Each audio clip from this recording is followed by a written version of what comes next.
esse papel moral, ele coloca uma condição bem estreita, que é a condição do escravo. O escravo como cidadão que não tem a liberdade. Entretanto, a moral que ele versa sobre o escravo, ele acaba invertendo o papel da própria condição que o escravo tem, de escravo para uma certa liberdade que o próprio escravo cria para si. Quando ele coloca aqui no primeiro parágrafo, a moral de escravos precisa sempre, para surgir, de um mundo oposto e exterior. Ele precisa reverter o papel moral para ele poder sobreviver. Senão, a sua própria condição moral de nada existiria.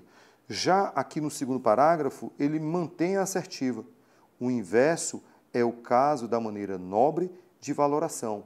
Ou seja, o valor que ele vai trabalhar vai se tornar para si nobre porque lhe dá essa condição da sobrevivência. Então, a respeito das reflexões do texto do filósofo Nietzsche acerca da moral, é correto inferir.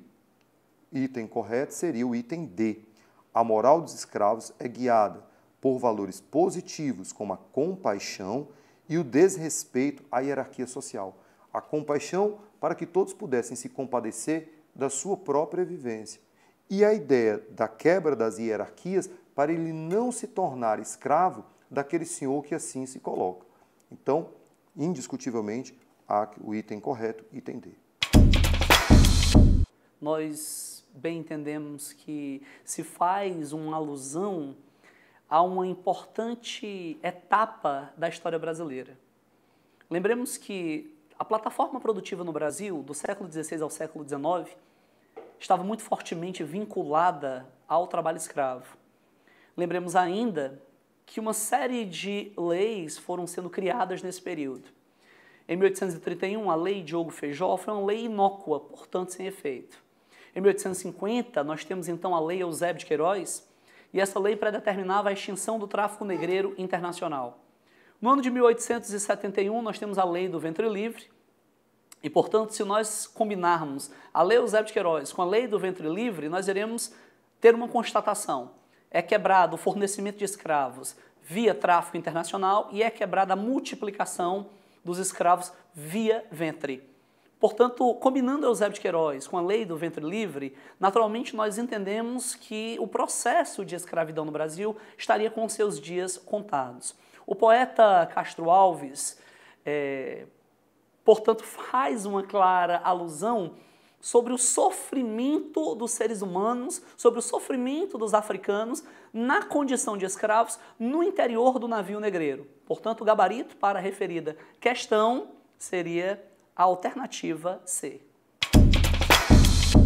Nós temos, portanto, o ano de 1808, a chegada da família real, em um primeiro momento em Salvador, posteriormente ao Rio de Janeiro.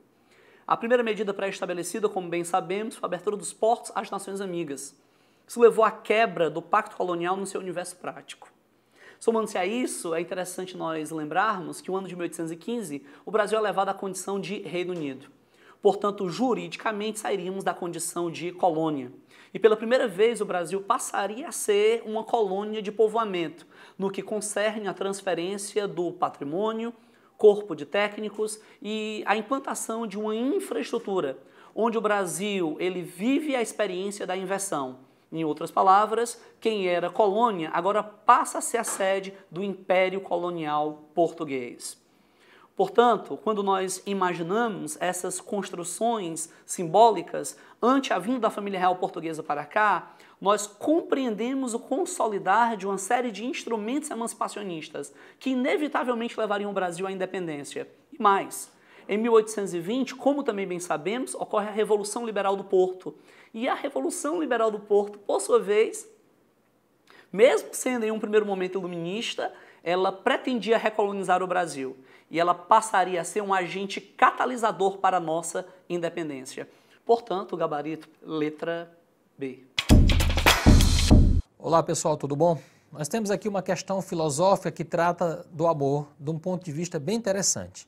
O texto diz o seguinte: o amor é uma grande celebração da vida, na qual esta é sacralizada em sua totalidade, revestindo todas as nossas vivências. O amor favorece o desenvolvimento de um mundo mais feliz, mais pleno, quando erigido por pessoas que anseiam pela mudança da forma de viver, na qual os afetos virulentos são transmutados na alegria de amar. Para Erich Fromm, se eu amo de verdade uma pessoa, amo todas as pessoas, amo o mundo, amo a vida. Em sua análise semiológica dos discursos amorosos, Roland Barthes diz: amo o outro não segundo suas qualidades contabilizáveis, mas segundo sua existência. Por um movimento que bem poderíamos dizer místico, amo não o que ele é, mas o que ele seja. E a questão pede o seguinte: o debate filosófico acerca do amor, apresentado no texto anterior, provoca uma reflexão que contempla as identidades daquele que ama e daquele que é amado, pois, resposta correta é o item A. Sentido movente do ato de amar e os deslocamentos identitários que marcam a condição da existência. Ora, nós temos dois textos que tratam do amor do ponto de vista da filosofia. Ele trata justamente dessa multifacetada característica do amor, porque contempla os mais variados indivíduos, as mais variadas formas de amar. Então, do ponto de vista filosófico, os autores tratam do amor como algo que, de certa maneira, nos completa. E nos completa na medida em que nós nos relacionamos com outras pessoas. E nós nos completamos nessas relações. Então, essas relações são importantes não porque tragam elementos quantificáveis, valorativos no sentido de dinheiro, por exemplo, por uma questão monetária. Ele trata de aspectos qualitativos, de aspectos, de certa maneira, transcendentais. Então, a resposta ao item A. Vejamos os outros itens porque eles estão incorretos. O B. Sacralização do amor sugere a homogeneização da visão de mundo compartilhada pelos amantes. Ao contrário, ele fala da diversidade das concepções de amor, tanto que o texto base traz dois autores e dois conceitos a respeito do amor. Item C. O afeto é necessário à vida, tornando-a mais feliz a partir da uniformização das identidades dos indivíduos. Ora, segundo o texto base, o princípio do amor estabelece-se não pela uniformização, mas pela variedade, pela complexidade, pela multifacetalidade desse amor. Então, esse item C está incorreto. D. O ato de amar requer acomodação de expectativas e afirmação existencial do ser, cuja identidade é fixa. O erro semelhante aos outros itens. A identidade do ser humano não é fixa, ela é cambiante, ela é diversificada, ela não pressupõe a acomodação, ela pressupõe uma eterna mudança, uma eterna transformação. E o item E, experiência amorosa se sustenta com base no equilíbrio quantificável de virtudes e desejos entre amantes. A segunda afirmação do Roland Barthes fala exatamente que ele não é quantificável, portanto o item E está incorreto. Resposta desta questão, repito, item A. É isso aí, amigos, valeu. Olha só, pessoal, a maior parte das pessoas do mundo fala mais de uma língua e em diferentes níveis de fluência. Além disso, os povos de muitos países, como a China e Índia, possuem diversos dialetos. A seguir, mostram-se duas tabelas diferentes. A primeira leva em consideração todos os falantes no mundo e a segunda é baseada apenas no número de pessoas que têm essas línguas como nativas. Então, percebendo aí na tabela, você tem a primeira, o inglês, é a língua mais falada no mundo, com 1,8 bilhão de pessoas. Já entre as línguas nativas, você vai ter o mandarim, idioma que vai ser predominante na China. Então, o que vai acontecer, professor? Ao observar as duas tabelas e relacioná-las com a atualidade no mundo globalizado, entende-se que as línguas mais faladas do mundo... Olha só, pessoal, muito interessante essa questão, porque ele traz para nós o quê? O inglês e o mandarim. Inglês vai ser o idioma do Reino Unido, da Inglaterra, que foi durante muito tempo a grande potência mundial a partir do século XVII, lá no final das grandes navegações, se consolidando a partir da Revolução Industrial. Porém, quando chega no século XX, a hegemonia vai ser passada da Inglaterra, do Reino Unido, para os Estados Unidos, que também fala o inglês, assim como a China falando o mandarim. Então, o item correto é o item B. Superam frequentemente as línguas nativas mais faladas por razões como emigração e destaque econômico. Ela traz um texto que faz uma associação entre China e zona do euro. Então essa associação, ela passa a ter uma grande lógica a partir de 2010 por conta da crise da zona do euro, principalmente em alguns países que os especialistas americanos chamaram de PIGs, o acrônimo que envolve Portugal, Itália, Irlanda, Grécia e Espanha. Então, essa crise que já tinha sido desdobrada desde a de 2008, dos Estados Unidos, levou o crescimento econômico mundial para a lona. Houve uma desaceleração de consumo, automaticamente você vai promover uma redução da produção industrial e de outros serviços e produtos, automaticamente China, que é o país que ainda hoje mais cresce no mundo, já é o segundo PIB do planeta e que provavelmente ultrapassará os Estados Unidos antes da metade deste século. A grande potência também sofreu com a crise da Europa, o que fez com que o ritmo de crescimento também do grande dragão asiático caísse, o que gera uma preocupação para toda a economia mundial. Olha só, então, analisando a notícia sobre o desempenho da economia da China, entende-se que o item correto vai ser o item D. Olha o que diz o item D, ó. A crise global, principalmente a da União Europeia, vem provocando uma redução do crescimento da economia chinesa, dada a interdependência existente entre os mercados. Beleza? Pessoal, 1960, início da década de 60, para ser mais preciso, nós tivemos o início do embargo econômico, a crise dos mísseis, a aproximação oficial de Cuba em relação aos Estados Unidos, mas agora a situação é outra. Por quê? Simplesmente porque a União Soviética, a grande patrocinadora de Cuba, veio a falecer no início dos anos 90. 1991, o mundo assistiu ao desmembramento da União das Repúblicas Socialistas Soviéticas. Com isso, encerra-se a ajuda oficialmente para Cuba, e então Cuba, que não se preocupou em criar uma autossuficiência econômica, que fez a China, que também se aproximou da União Soviética, Revolução Socialista, Mao Tse-tung, 1949, os chineses pensaram no futuro, começaram a caminhar com as próprias pernas e então hoje se consolidam como uma grande potência.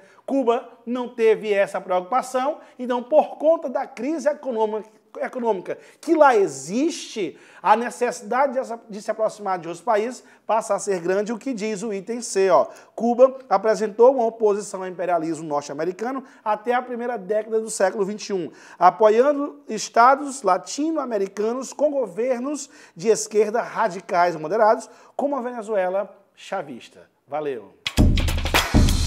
Explosão demográfica ocorre a partir da segunda fase de crescimento, quando o país possui elevadas taxas de natalidade, ao mesmo tempo possuindo queda na mortalidade, proporcionando um elevado crescimento vegetativo, ok? E que no Brasil este número foi pior quando falamos em impactos econômicos, quando relacionamos a questão dos idosos. Percebam que em 1960 os idosos eram de 3,3 milhões, representando 4,7% da população. Em 2010, olha só, este número saltou para 20 milhões de idosos, representando 10%.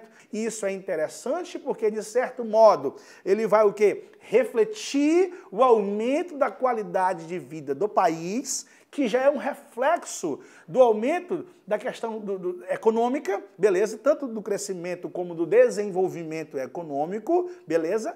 E também vai gerar um grande prejuízo quando falamos a estrutura previdenciária do país, que já possui aí um grande déficit e que este déficit vai potencializar para os próximos anos, fazendo com que o governo já comece a promover reformas na Previdência, como, por exemplo, aumentando o tempo de contribuição dos trabalhadores brasileiros. Com isso, o item vai ser o item B, quando ele fala: isso ocasionará a ampliação do tempo das aposentadorias e pensões, podendo provocar déficit previdenciário.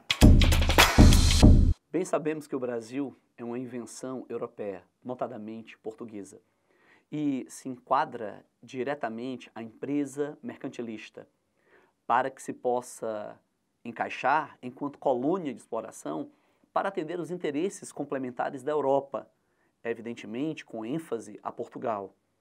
Quando pensamos no Brasil, nós compreendemos que a sua estrutura ecossistêmica, ecológica, permitirá a implementação de um eixo produtivo, ligado ao fornecimento de matéria-prima animal, mineral e vegetal. Portanto, a razão de ser e de existir do Brasil enquanto colônia de exploração do século XVI era atender à conjuntura dos Estados nacionais mercantilistas, notadamente Portugal. Portanto, o gabarito da referida questão, letra E. Percebemos que o carnaval na Antiguidade Clássica envolvia nas ruas de Atenas um desfile, representado por um carro naval, onde as manifestações de expressões eram plurais, bem como premissas religiosas, o culto hedônico, o festejo ante os prazeres carnais. Essa festa se transporta para a Idade Média. E na Idade Média, ela também acaba se transformando em uma estratégia de controle social, para minimização de conflitos. Portanto, as elites permitiriam o carnaval como uma forma de minimizar as tensões, as revoltas. Da Idade Moderna para a Idade Contemporânea, o carnaval ele não perde essa conexão com a cultura europeia, de manifestação, de envolver diferentes ritos e movimentos. Contudo, um elemento de singularidade. Por um período de tempo, tudo é permitido, inclusive o congraçamento de diferentes classes sociais. O uso da fantasia esconde, portanto, o verdadeiro eu e a própria posição de status quo na referida sociedade. Portanto, em um dado período, essa manifestação cultural, chamada de carnaval, apaga temporariamente distinções de classe, o que nos remete como gabarito à alternativa C. Essa questão é uma questão de uma tirinha da queridíssima Mafalda, né, tão conhecida nas nossas provas. A Mafalda, nesse caso aqui, como você pode perceber na sequência dos 4 quadrinhos que estão colocados, ela está lendo a palavra democracia nesse primeiro texto, né? Governo em que o povo exerce a soberania. Nesse caso em particular, quando ela termina de ler, ela começa a gargalhar. Obviamente, a Mafalda, como é altamente politizada, ela já percebeu que a ideia da democracia está muito fora da realidade que está exposta dentro do contexto social no qual ela vive. Se democracia é um governo no qual o povo exerce a sua soberania, como isso pode ser verificado na maioria dos países do mundo? É mister lembrar que essa ideia da Mafalda como uma democracia sendo um poder exercido pelo povo está fora de uma qualificação dentro do Brasil ou dentro de países como mesmo os Estados Unidos, onde de repente determinados grupos financeiros, determinados grupos sociais ou determinados grupos políticos, eles passam a manipular todo o poder.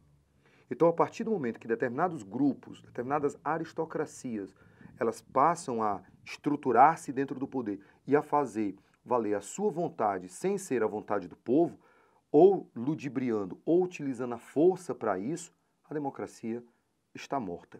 E é exatamente esse ponto que a gente passa a perceber no item a ser marcado, que é o item A. As condições de poder e dominação exercidas por uma minoria em quase todo o mundo democrático em face da baixa participação cidadã. Olá pessoal, tudo bem? Nós temos aqui uma questão muito legal que vai falar sobre a relação entre a arte, a música e as transformações sociais. Nós temos aqui um trecho da canção da banda Engenheiros do Havaí, que tem mais ou menos 3 décadas essa composição, e reflete um pouco sobre a condição do Brasil, né, da época, né, dos anos 1980. E a canção traz o seguinte, da música Terra de Gigantes, e a música diz: as revistas, as revoltas, as conquistas da juventude são heranças, são motivos para as mudanças de atitude. Os discos, as danças, os riscos da juventude, a cara limpa, a roupa suja, esperando que o tempo mude. Nessa terra de gigantes, tudo isso já foi dito antes. A juventude é uma banda numa propaganda de refrigerantes. E aí a questão pede. A canção da banda Engenheiros do Havaí, composta no contexto sociopolítico brasileiro da segunda metade da década de 1980, revela um sentimento de resposta item C, inquietação com o papel dos jovens diante das transformações sociais. Percebam que a música composta, como diz a questão, no contexto sociopolítico dos anos 1980, o período da redemocratização, reflete de certa forma até pessimista sobre o papel que a juventude teve, principalmente nos anos 1960, na chamada revolução do comportamento, a revolução da cultura, o surgimento da contracultura dos anos 60, o rock and roll como uma expressão da cultura e digamos assim, dos contextos sociopolíticos da época. Então a música Terra de Gigantes, ao refletir sobre o papel da juventude nos anos 1980, quando fala cara limpa, roupa suja, esperando que o tempo mude, ou seja, retrata de certa forma uma condição de passividade, de letargia da juventude diante das mudanças que requerem desses jovens uma participação maior, uma decisão política muito mais forte. Então, de certa maneira, ao resgatar uma herança política, cultural e social da juventude dos anos 1960 e 1970, digamos assim, a análise retrospectiva denota na música uma visão um pouco pessimista a respeito do papel da juventude. Uma posição de quê? Coadjuvante, quando fala que a juventude é uma banda numa propaganda de refrigerantes. Ele retrata a juventude numa condição de coadjuvante no sentido secundário. Vejamos porque os outros itens estão incorretos. Exemplo, item A. Pessimismo com as mudanças ocorridas na transição para a democracia. Ele não trata especificamente de regime político, ele fala do comportamento da juventude, do papel social que ela deveria exercer naquele contexto, não especificamente questões políticas, de regime político. Item B, reprovação dos atos de vandalismos ocorridos no movimento estudantil. Perceba que ele não faz uma menção a essa participação negativa, essa participação voltada ao vandalismo. Ele se refere à ausência de participação desses jovens. Item D de dado, insurgência contra os padrões de comportamento estabelecidos pela elite. Quando ele fala de terra de gigantes, a gente pode até mencionar com uma suposta elite política, uma elite econômica. Mas ele não fala sobre padrões de comportamento, ele fala nessa necessidade dos jovens de participar, de se engajarem mais nas causas sociais. Item E, rancor oriundo da falta de respeito com que os grupos políticos tratam os jovens. Então, essa música é, digamos assim, voltada para os jovens, uma reflexão retrospectiva, com um certo tom de pessimismo, mas que reflete a condição dos jovens. Ele não fala de um rancor a respeito, né, supostamente das elites políticas, ele fala especificamente para a juventude. É isso, gente. Valeu, até a próxima. Oi, pessoal. Nesta questão, nós temos uma análise sociológica a respeito das consequências e implicações da globalização. O texto base afirma: é claro que a globalização não tem nada a ver com homogeneização. Esse é um universo de diversidades, desigualdades, tensões e antagonismos. Simultaneamente, as articulações, associações e integrações regionais, transnacionais e globais. Trata-se de uma realidade nova que integra, subsume e recria singularidades, particularidades, idiosincrasias, nacionalismos, provincianismos, etnicismos, identidades ou fundamentalismos. Segundo a análise contida no texto, o processo de mundialização da cultura vem acompanhado pela pluralidade de culturas locais que se relacionam e se influenciam. Interessante essa questão é porque ela mostra no seu texto base um aspecto bem diverso da globalização que se diferencia de um certo senso comum quando se fala de globalização como consequência da homogeneidade cultural, de uma certa padronização. É comum se falar nisso. Se referir globalização à padronização, homogeneidade e fim de culturas locais. Nesse texto, o sociólogo brasileiro Ottaviani fala que a globalização é multifacetada, é complexa, ela, de certa maneira, tem várias contradições. Ela, por um lado, aproxima, integra, favorece os contatos culturais, é, de certa maneira, fruto de um processo de integração econômica, mas, ao mesmo tempo, traz o surgimento de culturas locais, o reacender de velhas rivalidades sociais, políticas, culturais. Ou seja, ele trata da globalização como um processo diverso, complexo, muitas vezes contraditório. Por isso que é o item A, pluralidade de culturas locais que se relacionam e se influenciam. O B está incorreto porque ele fala da vigência de referenciais culturais impostos pelos países centrais. Muito embora os países centrais tenham uma força muito grande do ponto de vista político, do ponto de vista econômico, mas no sentido tratado do texto, aí ele fala justamente de uma pluralidade cultural. Não é fruto, não é consequência de um processo simplesmente de imposição dos países centrais. Item 6 está incorreto porque ele fala apenas do comportamento tolerante entre hábitos culturais de origem distintas. Por um lado, a tolerância, mas por outro, há também o surgimento dos fundamentalismos, da xenofobia. Então, há esses dois aspectos contemplados no texto. Item D, aspecto eminentemente pacífico. Ele fala justamente dos acordos, da tolerância, do reconhecimento cultural, mas ele menciona, por outro lado, também os conflitos, as divergências. Por isso que o item D está incorreto. E o item E, aprofundamento das distinções entre culturas superiores e culturas inferiores. É bom lembrar que no contexto da globalização há aquela discussão sobre o multiculturalismo, é justamente o rompimento com essa tradição de cultura superior e cultura inferior. Existem apenas culturas diferentes que devem ser respeitadas nas suas particularidades. Tá certo, pessoal? Valeu! Fala sobre um coffee break aonde dois possíveis amigos conversam na tirinha. Então vejamos aqui. O meu eu virtual tem milhares de seguidores e fãs. E ele continua. As pessoas comentam, espalham e curtem o que eu digo. E aí ele olha para o que está atrás, sem nem prestar atenção nele, e diz, você está me escutando? E o outro diz, hã? É interessante o texto colocar uma realidade vivida diariamente por todos nós. Você, querido internauta, sabe que quantas e quantas vezes você deve ter esbarrado pelos corredores do cursinho, da escola, ou mesmo da rua e dos shoppings, com outras pessoas que também estavam de cabeça baixa, teclando no telefone celular. Isso tem, a cada dia que passa, sido uma rotina dentro das nossas próprias vidas. O cyberespaço, como ele é colocado, ele gera uma fluência maior, mas ele retira do próprio indivíduo uma liberdade de atuação social concreta, ou seja, quem está do teu lado, quem está à tua frente, e eu me interessar por todas essas pessoas. Essa condição vem sendo analisada pela psicologia e pela sociologia. Então, no caso, ele coloca assim, como a tirinha mostra, o advento da internet e do chamado cyberespaço tem provocado mudanças na experiência humana. Essas mudanças estão, item correto a ser marcado, item A, o desenvolvimento de relações sociais mais fluidas, efêmeras e heterogêneas. Corretíssimo. A cada dia que passa, a gente se liga menos ao outro, tendo relações mais efêmeras, heterogêneas, as mais abertas possíveis, mas o compromisso mais pessoal e mais concreto vem sendo perdido. Ok? Item A. Ela tem aqui um quadrinho que você pode perceber que nós temos a Mafalda aí assistindo um programa de TV.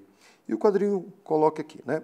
Ela coloca como se a cultura ela tivesse a possibilidade de buscar outros caminhos. A TV não seria um caminho viável. Por que a TV, no momento da charge, não seria um bom caminho?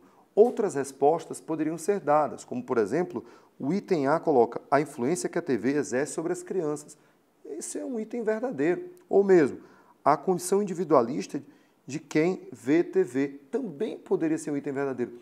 Mas está bem claro quanto à charge. O comando da questão ele deixa aqui, ó, o papel da TV na vida cotidiana tem sido objeto de análise e questionamento.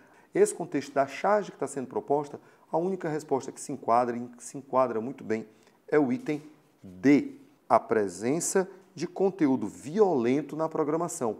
Por quê? Porque aqui no quarto painelzinho a gente percebe que a TV está passando para a Mafalda um ato de muita violência e nós sabemos que essa situação bizarra, ela realmente chama muita atenção do ser humano.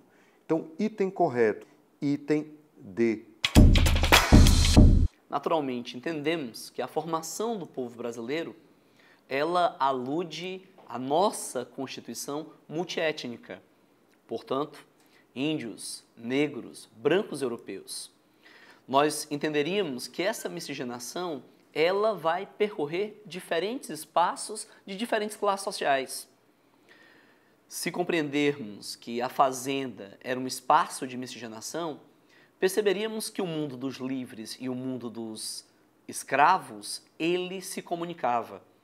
Portanto, cativos e libertos acabaram vivenciando experiências de miscigenação, seja no campo, seja na cidade, seja no palco da fazenda ou ainda nos palácios, nos ambientes aristocráticos. Portanto, podemos afirmar que esse mosaico multiétnico que forma a sociedade brasileira necessariamente passa por essa conexão entre o índio, o branco e o negro, caracterizando aquilo que Freire chegou a evidenciar como o equilíbrio entre os desiguais. Portanto, temos como gabarito a letra E.